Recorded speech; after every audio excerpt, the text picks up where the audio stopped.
Happy Wednesday night and welcome to A Look on the Plus Side. I'm your host, Rob Whiteside. Thank you guys, as always, for being with us. We appreciate you more than you know. If you haven't already, please subscribe to this channel. It's called the Park Adventurers Club. We do these reviews on Wednesdays. We do a park show on Sundays. We do new stuff on Fridays. Please subscribe to this channel, tell a friend, and also give this video a like as it helps people to find us. Tonight, we're going to be talking about the cult classic Labyrinth. And when I think about cult 80s fantasy movies, I got to talk to my boy, Ron Deanna. What's going on, Ron? Hey, Rob, did anybody ever tell you you remind me of the Babe? What, babe? The Babe with the power? What power? The power of voodoo. Hoodoo. Do I'm you lost, dude. remind me of the... Yeah, I think we skipped something there. Yeah, I think I'm you know what, though? I tried to stick with you because I know this is kind of your genre. You and I were talking about this pre-show, and thank you for being here tonight. Thank you guys in the chat for being here tonight. We appreciate it. It's going to be a fun night. We're going to be talking about Labyrinth, and this movie came out in 1986, and as soon as I was like, I really want to do this movie because I've never seen it. And I was like, and you know what, Ron, I've seen things that you've never heard of or that you've forgotten about. And yet at the same time, every now and then something jumps up and I'm like, how did I miss that one? But I know that you and I did Hitchhiker's Guide to the Galaxy. We've done some other interesting movies along the way. But for this one, tell me about like the first time that you got involved with this, because I'm really jealous about that shirt. I think this was a Loot Crate shirt years ago, but I just remember, I don't know, I probably saw it in theaters. Saturdays with my dad used to be a lot of movies, and this would have been one because, I loved the Muppets. I loved Henson. I loved George Lucas. My dad loved Bowie. So yeah, this was like right up the alley for that. And no, I definitely remember growing up with it. Uh, you know, Magic Dance was not the first song at my wedding, but the second when you get everybody out on the floor. Uh, we went right from one Muppet song to another.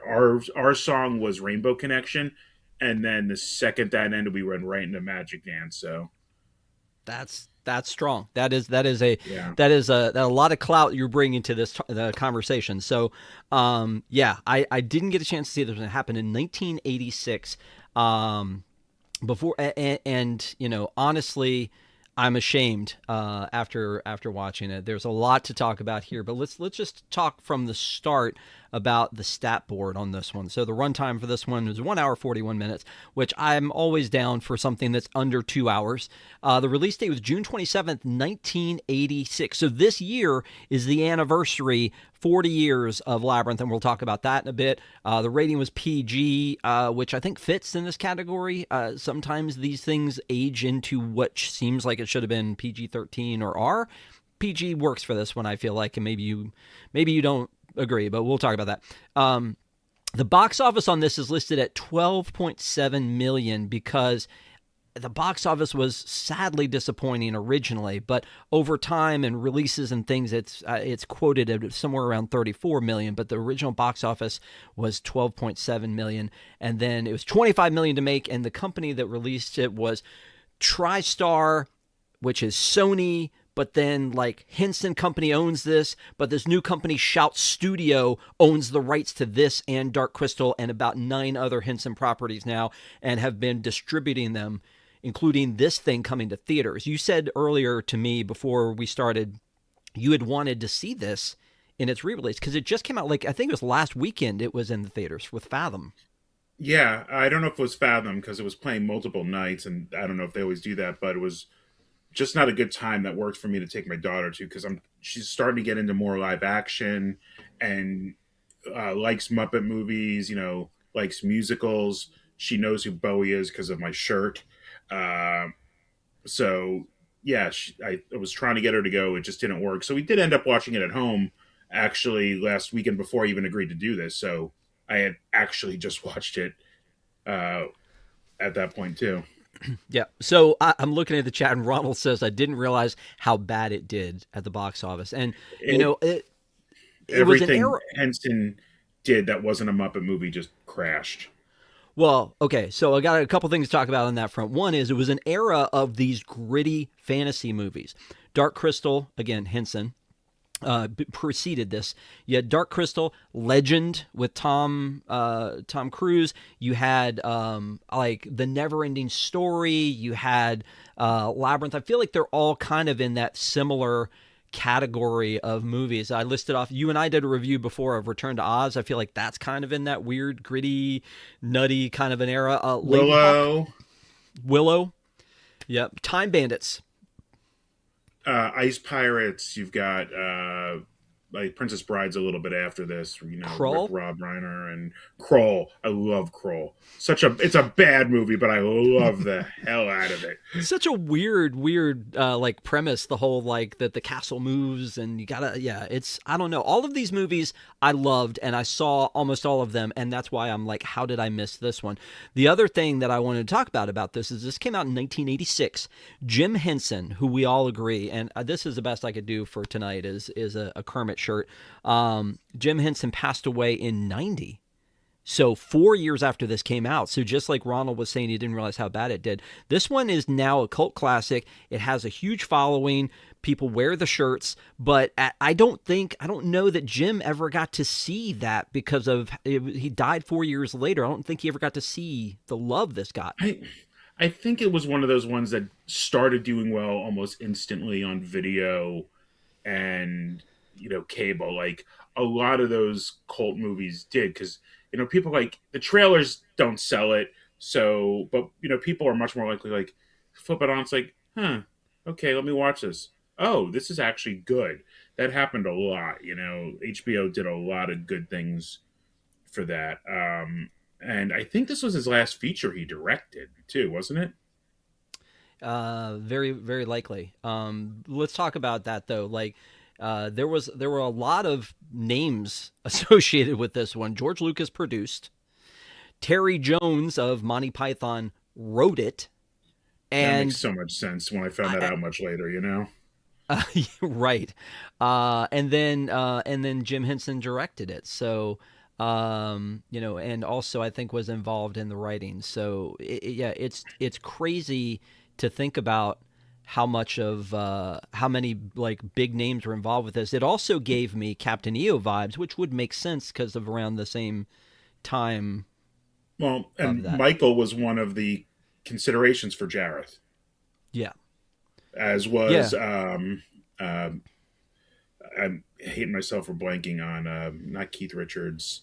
Not Mick Uh, Jagger. Mick Jagger is who you're talking about. I think it was Jagger was considered like the Jareth. They I wanted that classic rocker pop star for it. Yeah. I saw an interview with Jim, and he was talking about that there are very few people that could have been in that rock genre because that's what they wanted. Is they wanted somebody who was like a pop figure of the time, and it was David Bowie and Michael Jackson for sure. And I feel like there was another, like maybe Mick Jagger was one, but I feel like there was another one that would have made a lot of sense around that time that could have pulled that off. But yeah, I don't know. I love Bowie in this role. I mean, this was my introduction to Bowie, and you know, the songs are great. Well, most of them, I think. There's one number that kind of just brings the movie to a screeching halt at times, but no, I mean, I think this is where my love for Bowie began. I mean, just he's an artist who he had good stuff for 5 decades, and you can't say that about anybody, really, right? Yeah. No, you're right. I honestly like, I was having this conversation with my wife tonight because we were talking a little bit. I drag her into these reviews sometimes when I'm doing them. And she was like, I just wasn't a really big David Bowie fan. I'm just like, what? Like, I love David Bowie doing the Little Drummer Boy with Bing Crosby, one of my favorite Christmas songs to listen to. Uh, Come at me on that one. Then you've got like We Could Be Heroes, such a good song, and they use it in like all kinds of marketing all the time. And then also Ziggy Stardust, like Yeah. like these are amazing to me. These things, and so like to see David Bowie, and I know he did other acting gigs, but to see David Bowie in this role as Jareth, as like the Goblin King, was just like when he walked in, and I was just like, oh, that's the guy. But you He know what's just funny owns is, a room. yeah, for sure. You know what's funny to me though is that he did a bit in a Ricky Gervais show, and it's one of the last things that I remember him in before he passed away. It was a Ricky Gervais show called Extras. Did you ever see that? No, you're like the third person who's told me, like asked me about this in the last month. So So anyway, Ricky Gervais is at a party and David Bowie's at the party, and he starts a conversation with him, and he's being the awkward guy he is in everything he plays, Ricky Gervais. And Bowie writes a song about him on the spot. He's like, he is playing himself, and he's like, silly little fat man, and he turns to the piano and he starts playing it, and that's all I could think of when I first see Bowie in this is that bit from Extras. So look it up if you haven't already seen it. But yeah, I mean, the like again, I'm looking like as he's out here and like standing in the wind with his, it blowing through his little wig here and whatnot. It's just like I'm all in as him as the Goblin King. So yeah, he's just perfect. He's menacing and alluring, and just everything all at once. Like Bowie, like he shouldn't, like he's not built to be an intimidating presence, but he brings it. yeah, no, I agree. I agree with that. But again, I love that you're rocking that shirt. I wish I had had something. And again, like I feel like I'm playing my hand a little bit early, but I'm very excited that we're talking about this movie after I got a chance to watch it. So, and if it tells you anything, I ordered this, which is the steel book of Labyrinth, because I I think I have a wanted like previous version of that. Yeah. I wanted to know everything, like absolutely everything. Here's a, and so we're talking about all of the people who came together for this. Let's go ahead and like roll into cast a little bit in general because we're talking about talking about David Bowie as the Goblin King, but also Jennifer Connelly. The first introduction I think I had, because I didn't see this, to Jennifer Connelly was The Rocketeer, which is one of my all-time favorites. It came out 5 years after this one, 91, which is also means it has an anniversary this year. And she doesn't look any different. Like, and that's one of the things that's disturbing about it because she was like one of my first on-screen crushes when I was 6 when this came out, and but she still looked like up until like Top Gun was like the first movie I think she looked any different. Well, and she's as I was reading through this or studying about this, when she was in this, she was 14 when they cast her. She was 15 in the role, and then she's playing Sarah at 16. So the other thing that was fascinating is watching an old interview of her when she was 15, and she was saying how that she had never really set out to be an actress. She wanted to be like a vet, and then somebody that was a family friend tried to get her into modeling, and then from there she got into the movies. And my wife was like, man, every actress is probably livid, like wannabe actress is probably livid with the fact that she just sort of fell into this. But in some of the behind the scenes stuff, Jim can't stop talking about what a great actress she was. She was not pretentious. She did whatever was asked. She took direction so well, and he said you don't usually see that from somebody so young, that they would take direction so well. But yeah, I get frustrated with her in the beginning because of she's playing this girl Sarah who they kind of do a fake on us when it first opens up, because it almost looks like she's in some kind of a fantasy Willow world, but she's just quoting some play and dressed for the part. And then she lives in some small rural town. She, modern day, she, at the time, she runs to her house, and then she's in a fight with her stepmother. And it's like, she's playing the teenage thing well, but it frustrates me to hear her play it that way. The interactions between her stepmom, and her dad, and her little speeches to Toby at the beginning, I didn't love. After we get into the Labyrinth, I think she did an amazing job. She definitely comes off as the spoiled brat in the intro. Like, we really, I mean, especially from the adult perspective as a parent, you see that, like, she's angry about things that she really doesn't need to be. Like, obviously, it's upsetting with the replacement mom, but it's very like it's not like the parents split. It's not like that. It's there's something there about it, and yeah, but it's still very natural and very real, and I think that's what makes it more annoying as a character trait. Yeah. Care Bear is in chat saying, clearly I've never met a teenager. Not true. That may be what triggers me the most is having had them. So, but it's just, there's something about it that just, I was like, oh, I'm not really sure I'm gonna like this. And then when it opens, the movie opens up first, we're hearing David Bowie singing, and he wrote and performed these songs that were sung. So, there was Trevor Jones does the score, but Bowie wrote and performed these songs. Another thing that was really cool about that is I'm watching some behind the scenes of him singing, and I see a woman who I'm like, that looks like Gates Shaka Khan. McFadden. No, Shaka Khan. Oh, And I was like, who did you just say? Gates McFadden? Gates McFadden was the From Star Trek? choreographer. She was a choreographer on this film. From Star Trek. Yes, Dr. Crusher, the dancing doctor, was the choreographer.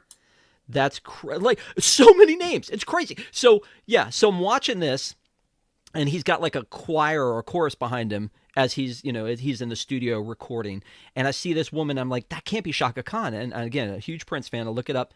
It's Shaka Khan. And so I'm like, and then it also lists Luther Vandross, which he was R&B royalty, and like the two of them singing backup with David Bowie on the Labyrinth soundtrack. What? Like, and again, I'm just appalled with myself that it was like I'm this many years old when I found Labyrinth, and it's just like a lot of this stuff doesn't stand up. A friend of ours, Katie, who used to do these reviews with me, she picked Mr. Boogedy, and then Tyler and I picked Fuzz Bucket, and we watched both of those. They do not hold up. I don't know if they were ever good, but they do not hold up. This one, though, it's just one of those things like The Wizard of Oz, which feels like it was like ahead of its time or misunderstood at the time, but it just so holds up. And I think it's influenced so many things of After? filmmakers that came after it. I mean, that's what a lot of cult things do. They become references that you need to know to watch other things. Like, there's just so much to it. And I think this became one of those things that people grew up on loving. And, I'm surprised we didn't see like more reference to this in, Stranger Things from the Duffer Brothers, because it seems like right up their alley. Yeah. I'm looking, you had asked the question about Jim and this being like, the last, it looks like it is the last feature that he directed. There were some shorts, there was some Sesame Street episodes, there was some Muppet stuff, The Storyteller, he did a couple episodes directed of the Storyteller series, but it doesn't look like he did, this does look like it was his last feature film. And again, looking at watching what he was doing and what he was putting together is pretty amazing. Because again, he had done The Dark Crystal in '82, which was mostly Muppets, and then he moves into into Yeah. Labyrinth, which is really predominantly, and I think that took me by surprise too. There are some creatures in it, but it's predominantly the story of Sarah, and so Yeah. and the Goblin King. So there's really a lot more of the two of them in there. The rest of the cast, before we move on to the rest of it, the rest of the cast, I mean, Brian Henson did the voice of Hogel. Dave Goles did Didymus. Sir Didymus, yeah. Sir Didymus. And then I don't really see any other. Frank Oz was the wise man, but of course all of these guys are Henson Muppet people, yeah. performers. The only other star of this was the baby Toby, and Toby Frode, I believe is how you pronounce his name, was the son of the creative director of this. And he was talking in a story about this particular picture and saying that he drew this before he knew that they were having a baby, and how similar this kid looks to the kid that he had. Now, babies a lot of times look alike, but So Toby was in this one, and there was some connection, but I do think it's funny that his name is Toby, and then the character's name is Toby, and the actor's name is Toby. But Well, I think you also forgot what might be the biggest star of the film, and that's David Bowie's package. Is just overwhelming in every scene he's in, and that I might move it into wanted PG-13. you were off camera when I was saying that it stood up for PG, and you were kind of like almost nodding your head off camera. And I was like, okay, Ron disagrees with me a little bit on that one. It is so funny that you would say that because, again, I have a buddy who, again, would always reference this, and it's true, and it makes me wonder. And I wondered, like, should I bring that up on the show? But I guess you can't talk about Labyrinth and not. But I was just like, why? Why would they put him in those pants? Like, again, watching the behind the scenes, every single little detail, the creature with the eyes that looked around from the wall, the little worm, you could see Jim Henson getting into the details of, like, changing the color before they actually shot it. Why, when you pay that much attention to the entire thing, would you let wardrobe put David Bowie in that pair of pants? Well, would you be surprised if he had just shown up in that outfit and that was just what he wore? Like, it's like, nope, this is what I'm wearing for the movie. Yeah, I'm trying to find a GPG version of this so that we don't see it exactly. But the pants that he's wearing here, I think, yeah, it definitely, it definitely. It was one of those things that, like, I'm not sure I would have paid as much attention to it, but as soon as he came on in those pants, I was like, okay, this is what everybody's always talked about. The cod pieces in Clockwork Orange were smaller. I want to put the camera right on you, and you just say whatever you want to about David Bowie's package. I mean, you start off with a movie and, like, you got to say, like, in the mid 80s, like, what teenage girls and probably most teenage boys' fantasy isn't David Bowie just showing up in their bedroom at night? Honestly, like, he was that kind of symbol. You know what? He was my wife said he was weird looking. I think he was because Iman is that who he married? Yeah, she was going back to Star Trek. The only thing I know her from is Star Trek 6. But I was gonna say I think he's a good looking guy. I'm not gonna lie. I think he was a good looking guy. Again, he's passed away at this point. He died of he was liver cancer. He had an 18-month battle with liver cancer. Passed away at the age of 69. Jim Henson died. I think he died in 2016. Jim Henson died in 1990 at the age of 53. So, yeah. So I guess, so when they do interviews, it's basically Jennifer Connelly that they bring out is basically what I'm telling you. So, or Brian Henson. Brian Henson was a big part of this as well because he had kind of tried to step away to get out of his dad's shadow, but had done some other productions, but came back into the fray for this one. So that's basically the cast. Let me sidestep the cast for a second and ask you this question. With all of these sci-fi, gritty fantasy movies of the 80s, why are they all British? Is that what happens? Is that in the world of fantasy, everyone's British? Pine Tree Studios?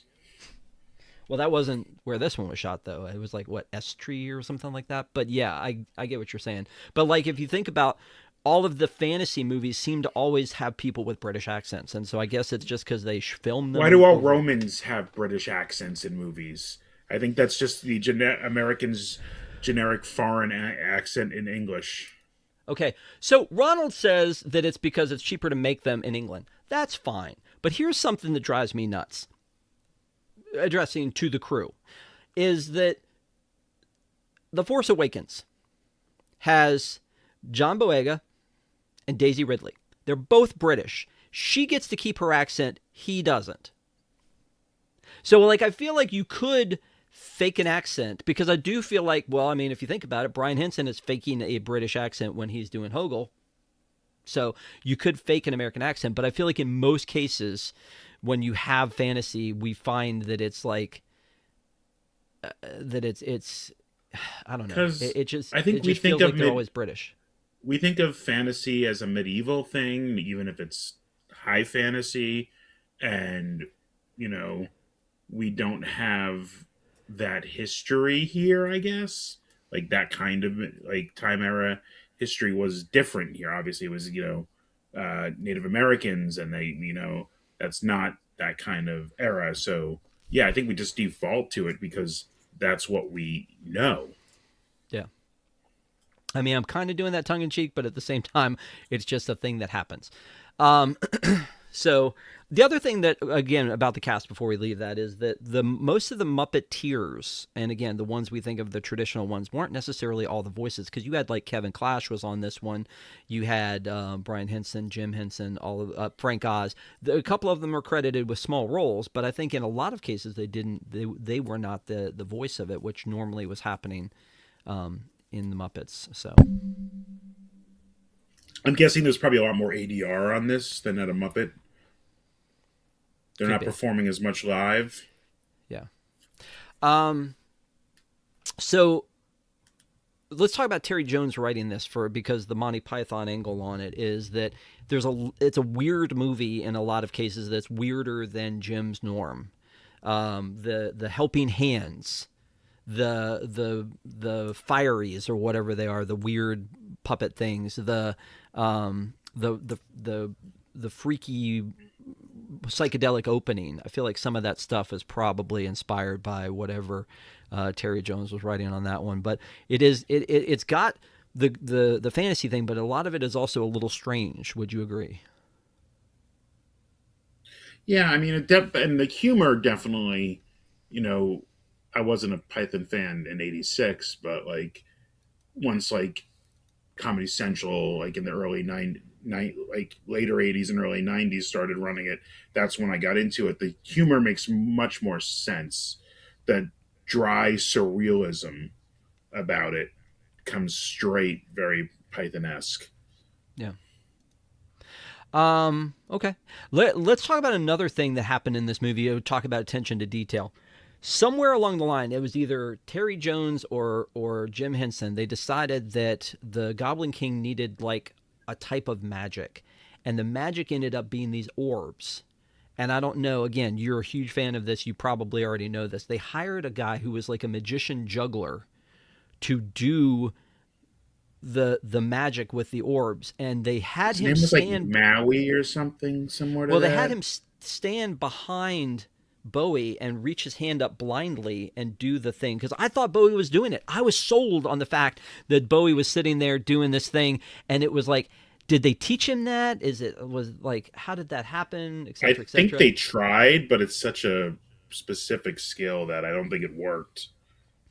Well, it was really neat to see like some of the stuff that he was doing, because it's like, oh my gosh, yeah, yeah. So I was like, oh man, can he do this really? But the guy's like behind him with his arm in front of him so that he can make this happen. And it plays so well, you don't realize when you watch like Who's On and they're doing helping hands, you could Yeah. tell. But Yeah. it really just worked so well for that. It really did. It really did. Which brings me to talk about like the movie itself is the practical effects. This was 1986. It was Jim Henson.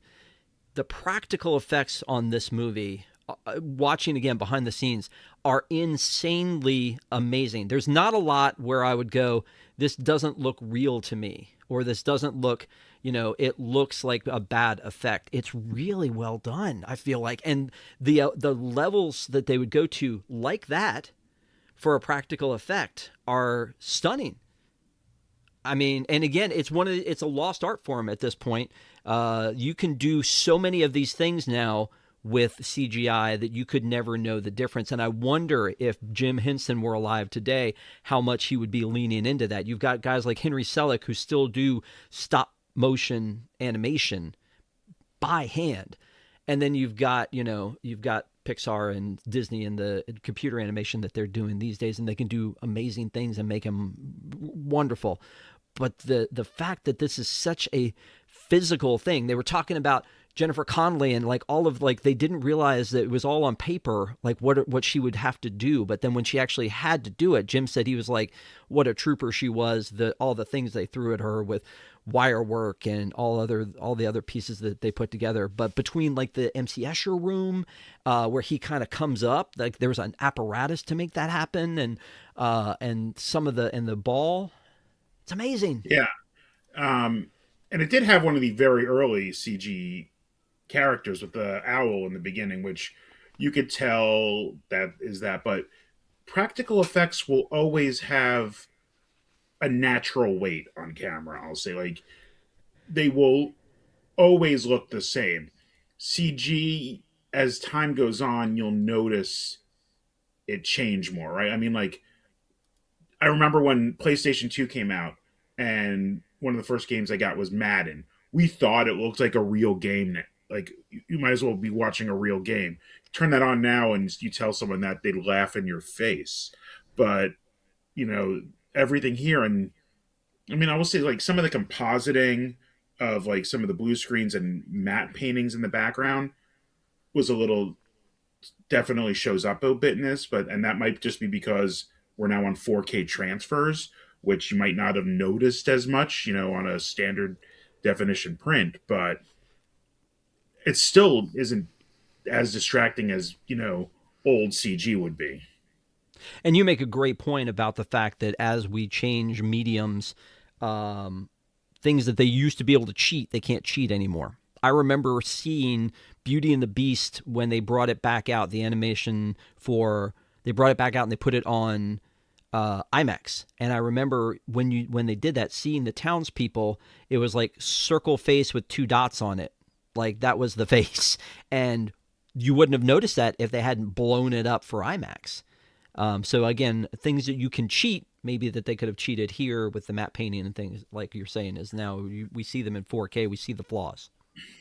And I think there's a difference in when you're creating a practical effect, you're spending the same amount of money no matter what you do with it. When you want to do more of the detail with CG, you're going to be spending exponential amounts of money. Like, think about all the things they had where Bowie's face was hidden in this movie, right? There's the obvious one of the rocks that Hoggle comes through and then Jareth ends up leaning against. But there's other ones I didn't even notice till I was watching making of videos later. Like, there's a bunch of branches in the background where Jareth's face is watching over her over the shoulder. I think it's one of the scenes. I think it's right in the early part of the labyrinth where it's just more like a maze. Jareth's face is in the stone in the ground. Like, you have to be paying attention to it. Yeah. And things like that, like if you're doing all CG, is you might not put in as much because that costs more money. But if someone, even if it's a matte painting, someone sketching it, costs just as much. Like, I think it's like the Simpsons used to talk about, like, you know, animating people in a room and animating a helicopter explosion costs the same amount of money. Yeah. Let me talk about a couple places where the effect cheated, and I'm here for it. So you were talking about the CGI owl. The CGI owl flies through the opening credits as the David Bowie song is playing, and we're seeing, you know, it's just basically, you know, black for the most part. But there's a part where the owl at the end flies in after it's, well, let me go off of this for a second. The owl flies in here, and then it's alive. That's a good transition.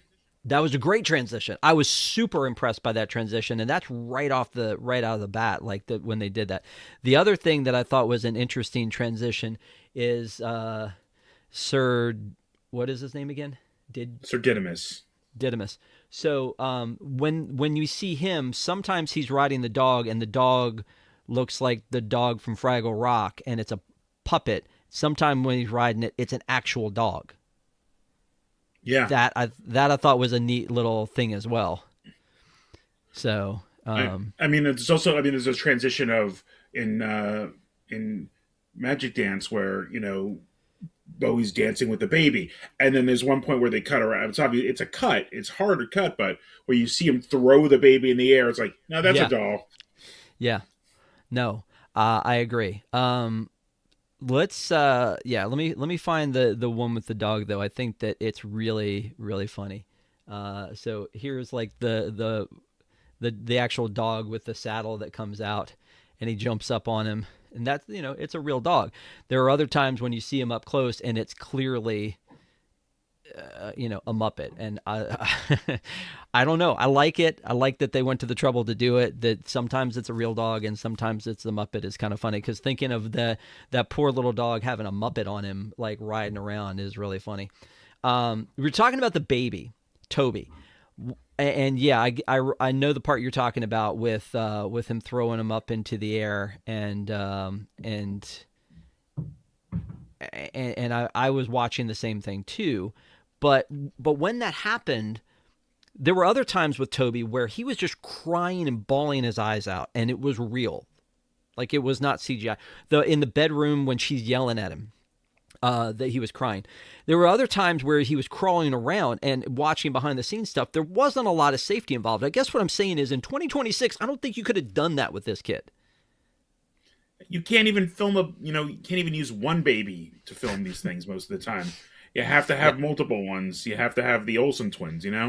Yeah, no, I agree, because there's only a certain amount of time that they can be on the clock, and yeah, no, I totally agree with that one.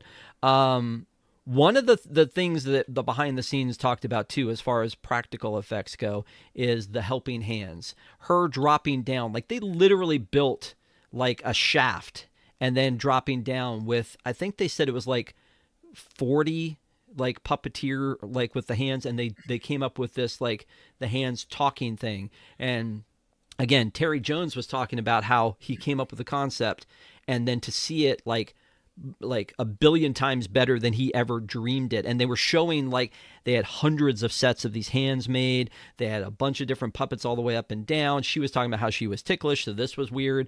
Falling down the whole thing. And it's so short, but they spent so much time on it.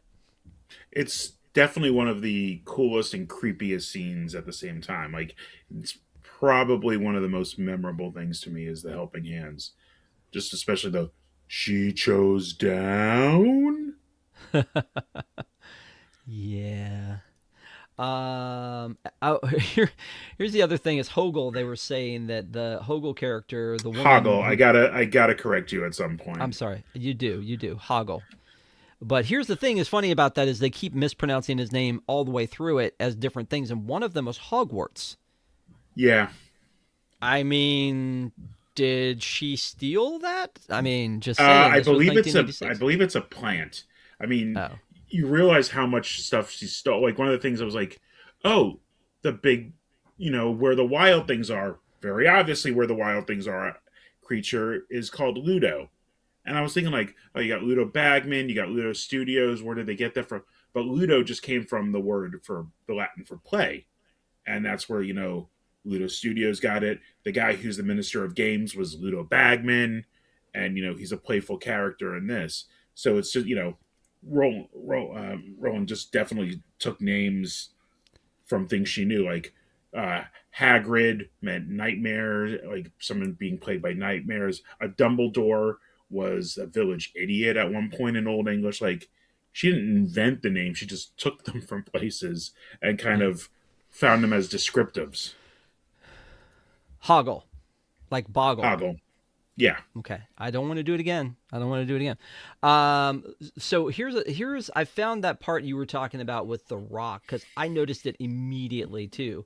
Is that it's a physical effect of a rock when they cut to this, and it's David Bowie, but then as he goes by, you can see it's pieces of rock, and they went to the trouble to make the depth perception like a real thing of like it looks like him this way, and then when they turn this way, it doesn't look like him anymore. And I'm like, what a weird choice. Again, they're not going to cover up the package, Well, but they go to go to great lengths to like make the rock work look like him. well, because they have that, and the others, I know of the other two. There might be more. It was to show that he is the labyrinth. It is an extension of his domain, and he's watching over her this entire time in there. Yeah. That gives him the omniscience. Here's another shot for for the fans. Anyway, Yeah, it's interesting that Hoggle has like almost a face on his back too, in his like little vest that he has. He has like it looks like a face on the back of his vest there. I don't know if you can draw your attention to that or not, but you can see the two eyes and the Yeah, I could nose. see it. Yeah. So,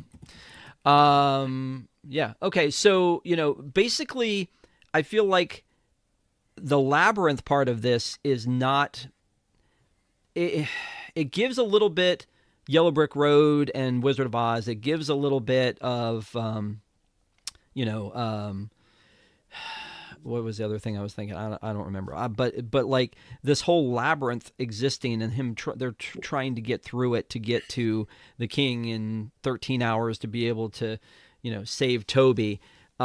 Is And there's a whole there was a lawsuit. I don't know if it was filed or threatened by Maurice Sendak for Where the Wild Things Are, because one of his other books was about goblins kidnapping a child, and it was very clearly influenced. And they finally dropped the suit when they agreed to give him credit. So I don't know. I think it was before it came out, because you see the book in Sarah's room at the beginning as well.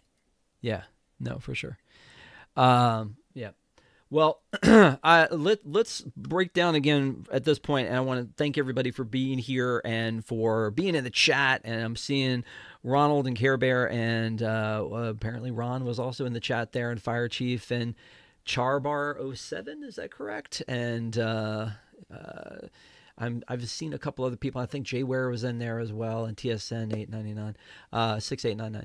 Thank you guys for being here, being in the chat, having conversations. We appreciate you guys so much. We got more stuff coming up as we enter the new year. I want to tell you all about that. Plus, we've got our new slate of movies that we're going to be reviewing. We'll tell you about that at the end. But don't forget to like this video. And right now, Ron, again, this is like the air you breathe, this movie. So I've got a couple trivia questions for you that I know you're gonna nail because you I love hope this movie. so. I mean, This some is of my them first might watching. So All right, let's see. you ready? Yeah. Play along in the chat if you want. This is Ron's favorite part. 5 questions for Ron Deanna about the Labyrinth movie, Jim Henson's Labyrinth.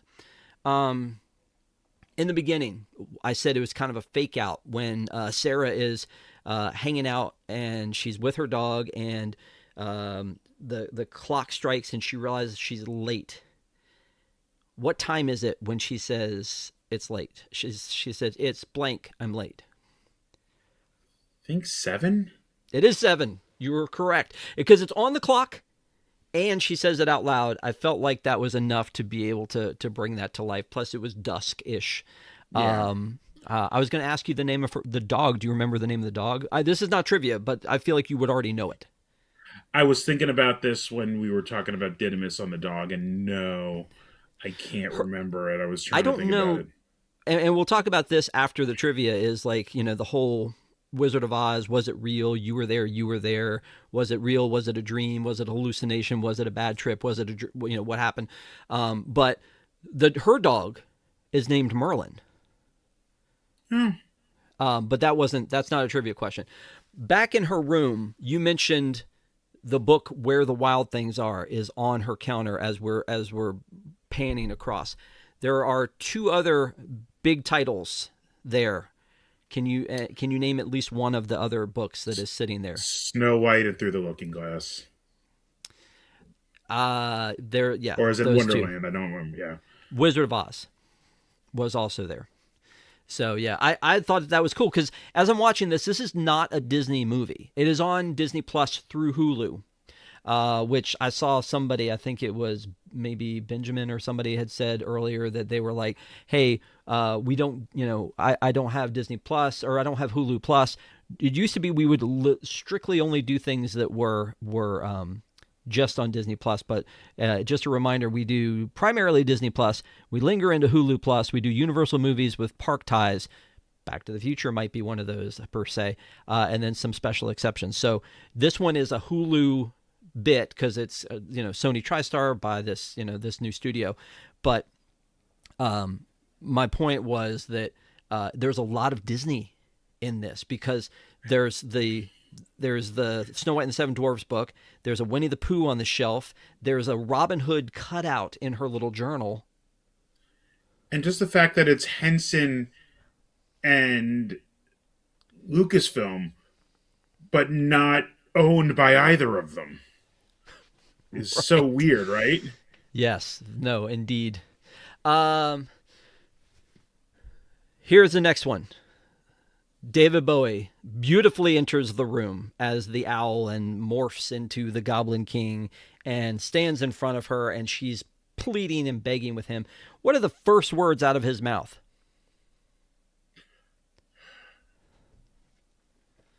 I don't remember. What's said is said. Is said, yeah. Which I thought was pretty cool because they're like, she's like fighting with the words, and the goblins are in the shadows going, say the words, she must say the words. And so afterwards he Did says, she what's said say is it? said. Exactly. This one might be super easy or it might not be. The reason she storms off into Toby's room is because she looks up at her shelf and one of her bears is missing. Which bear is missing? He comes in place of. Lancelot. There you go. But Lancelot. how did the baby get that off the shelf? It's obviously one of the parents had to have stolen it to give it to the baby. I mean, yeah, I guess. Parents are the worst? Question mark. Um. Yeah. Um. Okay. Next question. Are you ready? Doing Yeah. pretty good. Doing pretty good. This is the last one. So it was, you got 7 o'clock, you got the books, you missed the Goblin King, you got the bear. Here's the fifth one. There are musical posters for musicals all around Sarah's room, but there's one right next to her bed. Can you tell me what the poster is next to her bed, what the musical is? If you get this, I will be shocked, but I was paying attention to the posters, and I can't remember it. Because when I was watching it the other night, one of the things that struck me was like, she's looking through the book, and like, oh, was her mom a Broadway actress or something from the like? Because like all the like little cutouts for that in like '86. I'm gonna go with Technicolor Dreamcoat. it was Don't Cry for Me, Argentina. Is Evita. It's right there. With Really? Patti LuPone, yes. Who Oh. would then later be in the WandaVision spinoff, Agatha, all along. But the so you did pretty well. You did pretty well. I feel like that was probably a hard. Around the room, there was definitely a poster for cats, and I feel like there was one other one around there, but I was the one by her bed that I was interested in. But if you look at this picture and you look at the lower left, that looks like Ludo, does it not? Yeah, I mean, there's Ludo. There's a Fiery. Jareth is like the Harlequin doll on her nightstand. Right. It's all there. Like the music box is her dress from the ballroom The scene, which just screeches the movie to a halt. Let's be honest. Yeah. Well, okay, so I guess that's the question that I was going to ask at the end, but let's just ask it now. Is that when she gets back, she is home. She gets, she has done the solve. She has saved Toby. He's in his bed, safe and sound. She's so overwhelmed and overjoyed. She just goes ahead and gives him Lancelot, the bear, and and then she goes back to her room and she starts putting away her childhood things because it's just junk. And that was kind of a fever dream she had where she was like in the junkyard and they kind of were like trying to put her into this box of her room and going, here's all your stuff you love, here's your bears you love, here's your this you love. And she's like, it's just stuff, it's just stuff. And I'm like thinking, looking around my room going, please no one ever make me have that conversation. But when that happens, then she goes back home. She's like putting all her stuff in a drawer to say, I'm done with all this, I'm growing up. And then she like sees Ludo in the in or was it Hoggle that she saw first? I don't remember. Yeah, and he Yeah. says like, if you ever need me, and then she turns around, he's not there, and then she turns around again, and like she sees like Didymus in the projection or in the mirror, but then she's like, yes, I do need you, and she turns around and they're all there, and I'm like, I'm lost. Is this a Right. I dream? mean, you know, I never like movies like that or things that like that in a movie because it goes back to the Jr. thing and Who shot just Jr.? like yeah, let's like rewrite history and make and try and have your cake and eat it too. Um, and it works good on the metaphor level, especially like I never picked up on the where your memories, the things you love, are what are always there for you when you need them to give you strength in the future. Like that's I never picked that up till I think watching it this weekend. Honestly, that's what they were really saying. Not that like this world still exists. It was more of the world was always in her head, but going to the world and those things will get her through stuff in the future. But on the other hand, in movies like this where everything is a dream of hers or whatever, when you like, I don't think I've ever had a dream where I cut to the other characters in my dream having conversations and providing exposition and then going back to me. So that's one of Yeah. those things that bothers me about when they play that kind of thing. But also she wants to be an actress. She's playing out this story in her head. So, was that just it? And she was Well, yeah. bringing I mean, in she. her life, her characters, and filling it with things from her life, and it works on that level in this case, I think. Well, she knows. Yeah, she has a book called The Labyrinth. She's reading these things out of it. She knows about the Goblin King and this curse to come get the baby. So yeah, it's really and then they're in the room, and that's the other thing too that makes it psychedelic or really weird is that they're in the room when he's having that conversation. Well, I mean, if you want to get the baby back, and then turn around and looks out the window to the labyrinth, and then they turn back and she's on a hill instead of in the room. I'm like, how did all this happen? And then, of course, as part of her dream, she's dreaming of a goblin peeing in a planter. That was a weird. I didn't need that. And you know what?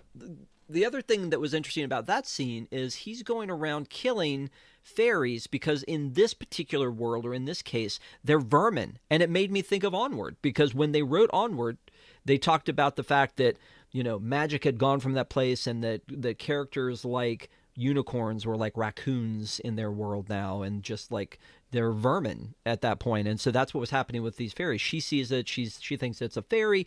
I've grown up to know that fairies are sweet and kind and loving and gentle and magical. And she picks it up and it bites her. And he's like counting. I was actually going to ask you how many he got up to on his fairy killing spree, but it was 60. It was in the 60s, yeah.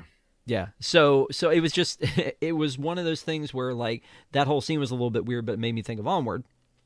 But yeah, there's a lot of weirdness in the fact that they kind of pan over the room, very similar to Wanda or Agatha All Along, where the teen goes back to his room and sees all the things that maybe he had brought to life in that, or when everybody was afraid Stranger Things was going to end with oh, it was just a game of Dungeons and Dragons, or those kind of weird things that happen. It's funny if it's the end of Newhart and he wakes up and he's back with Suzanne Plachette, but in this particular case, I wanted like something else out of it. I don't know what, but as they pan across that stuff, you see David Bowie and what we assume to be her mom. I guess we're in a Yeah. play.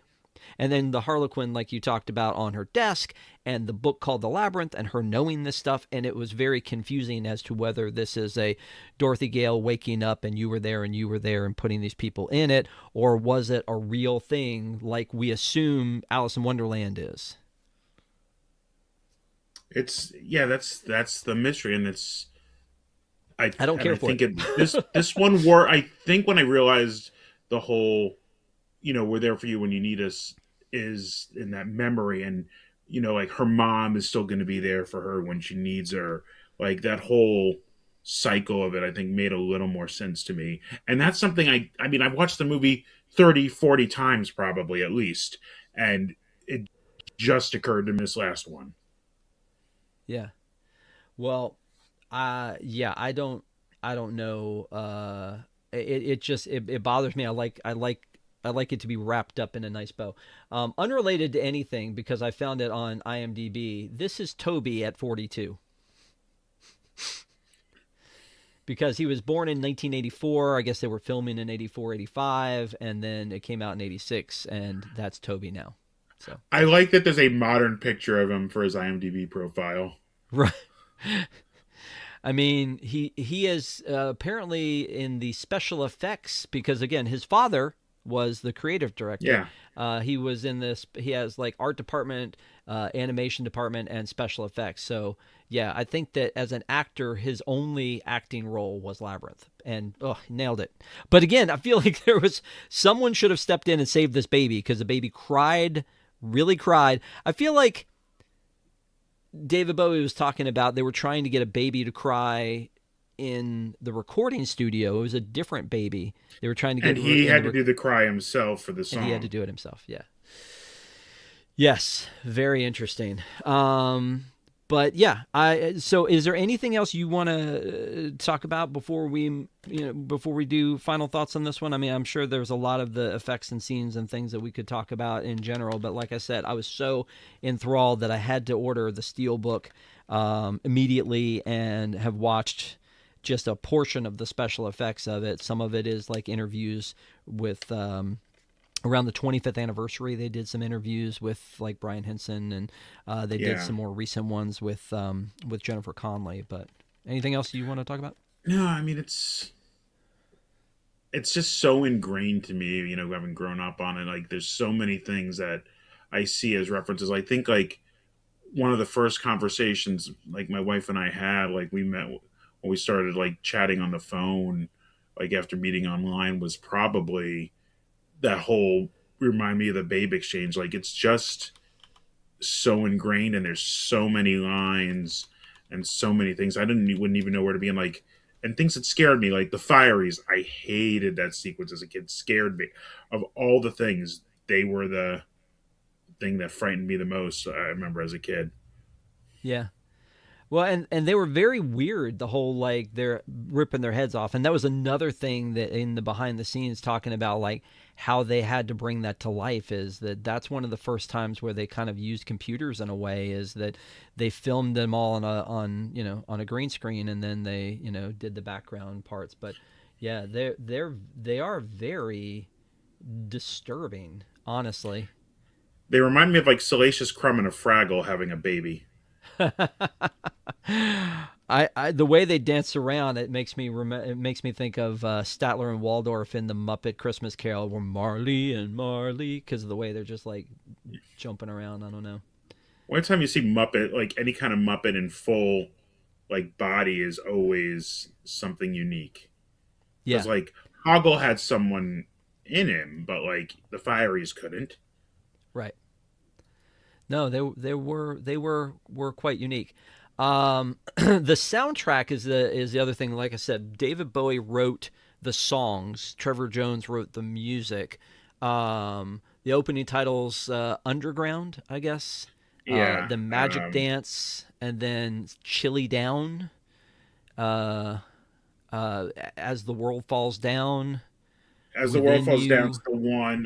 No, wait. I think with As the World Falls Down is the dream sequence one when Hmm. she's eating the peach, and then within you, I think, is the chase around the Escher painting, which is probably the most Bowie of the songs to me. I mean, I guess Magic Dance comes very like 80s Bowie, like Let's Dance. It has the same feel to it, I think. A little more Yeah. upbeat, but You know what? And getting back to the Bowie music, like again, "We Could Be Heroes," Ziggy Stardust. Those are like some of my favorites. But like, I grew up with China Girl, and there was this. It was almost like goofy that when the part where he's like he in the middle of it, he kind of slows down and he speaks, and he's like, "Just you shut your mouth." She says, "Shh," and it's like it was so weird. It was so bizarre because the rest of it was, but like "Let's Dance," I love that one. That one's a good one. this actually reminded me. I bought the movie when it came out, and I haven't watched yet. Is I want to Moondance, whatever. His the documentary that came out about him like 2 years ago. Um, I'm forgetting. It's the title of a song from Ziggy. Moondance, Daydream.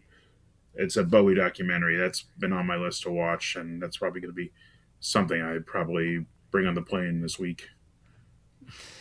Very cool. All right, well let's wrap this thing up. I appreciate all of you guys being here with us in the chat. It's always great having you guys back and forth talking about things. Sometimes it's on topic and sometimes it's off topic. Um, uh, I see, like Care Bear said, like that Steamboat Willie hidden Mickey in the Little Mermaid attraction exit in the Magic Kingdom. So they were talking about, I guess, things hidden in places. So The that uh, was the rock work thing. oh, gotcha. Gotcha. Anyway, so thank you guys for being here. We appreciate it. Just so you know, we've got some stuff coming up. We just did our park show last Sunday.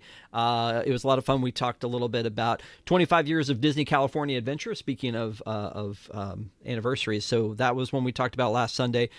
Tonight we're doing this. Friday night, we are showing an episode of a new episode of The Happiest Days with Shannon.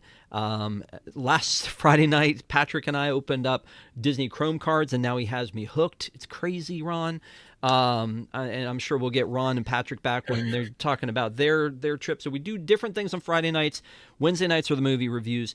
And then also on Sunday nights, we always do a pack show if we're around. This Sunday night, we are not doing one because I will be in Florida for the Festival of the Arts. So if you guys are around in Florida this weekend, let me know. Come say hi. We're gonna. I am, but I'm about a 3-hour drive. Where are you gonna be? Going home to Fort Lauderdale. Oh, I gotcha. You can swing by, Ron. Come on, it's not a big deal. If I had more than the weekend, I would, but it's just going to see family. So gotcha. All right, so here's what's coming up on Look on the Plus Side. Next Wednesday night, Alice in Wonderland. We're kind of leaning into this whole anniversary thing. Alice in Wonderland is having an anniversary. It came out in 1951, so anything that's on the fives. So the original Alice in Wonderland, Stephanie's going to be here to talk about that. The week after that, Patrick is going to talk about Bedtime Stories, which is an Adam Sandler Disney movie, which I feel like doesn't get a lot of love. Don't make groaning noises. Doesn't get a lot of love. And then February 4th, we're going to do 13 going on 30 with Allison. And then shortly after that, Tyler Mann's going to come back. Patrick's going to come back. We got a lot of other stuff going on. But Alice in Wonderland, Bedtime Stories, 13 going on 30. Those are the assignments if you're looking to do the homework. And I want to give a big shout out to the pack. We love our pack, the Park Adventurers Club. Thank you guys for being members. This is our Patreon. You can go to patreon.com/GoPack. You join the Patreon. You can be in our Discord, and we hang out and talk to each other and chit chat and share and laugh and do a lot of goofy things in there. So come hang out with us. But again, a special thanks to our Zebra Mezzanine and Treasure Room supporters. Again, more information, go to patreon.com/GoPack. But Ron, now is the time. Now is the best time, because if someone comes to you, and I feel like I know the answer to this, and they're like, hey, we saw that movie Labyrinth is on my streaming service. It's on Hulu through Disney Plus. It looks really weird. I guess the question is, Ron, Deanna, would you recommend this movie? Yeah, 100%. I might, depending on the person, I might give a little bit of a caveat or a warning going into it about how weird it can be. But I think when you tell someone it's Jim Henson, David Bowie, and George Lucas, they should expect this, right? Like, this really feels like the three of them really coming together as a creative force. Yeah. Is that it?